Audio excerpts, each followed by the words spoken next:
زي ما اتفقنا هنكمل كلامنا عن آلام ومشاكل مفصل الفك، وقلنا ان بعض الاشخاص ممكن يعاني من طقطقه في مفصل الفك او صرير في الاسنان او حتى آلام في الاذن او آلام في الرقبه او صداع، وقلنا ان كل المشاكل دي ممكن تكون بسبب ان عنده مشكله في مفصل الفك. بس قبل ما نتكلم عن علاج المشاكل دي خليني في الاول اقول لك ايه الاسباب اللي ممكن بسببها تظهر مشكله في مفصل الفك وازاي نتجنب الاسباب دي. اول واشهر سبب من الاسباب دي هو التروما او بعض الحوادث، لان بعض الاشخاص ممكن يتعرض لصدمه او خبطه في الفك، وبالتالي الخبطه او الصدمه دي اثرها بينتقل لمفصل الفك، وبعد كده يبدا يظهر عنده مشكله في مفصل الفك وما يكونش عارف ان سببها هو اثر الحادثه دي. تاني سبب وهو مشهور جدا وبيحصل عند كتير مننا وهو الضغط النفسي، وبسبب ان بعض الاشخاص ممكن اثناء نوبات الغضب او العصبيه ان هو يجز على اسنانه او حتى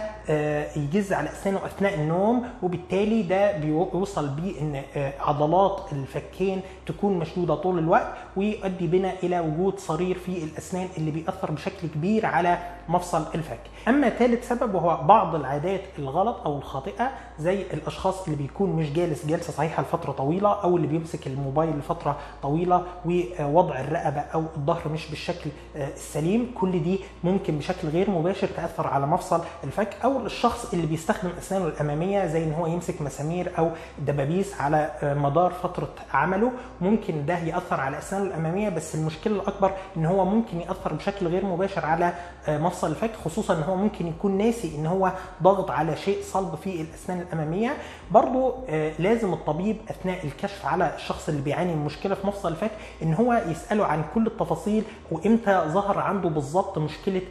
الم مفصل الفك، لان هو ممكن يكون تعرض لعمليه جراحيه، واثناء التخدير طبيب التخدير استخدم اداه معينه عشان يقوم بعمل الانتيوبيشن، ودي اداه بتضغط احيانا على مفصل الفك بقوه عشان الدكتور يقدر يقوم بالخطوه دي. عشان كده لازم نكون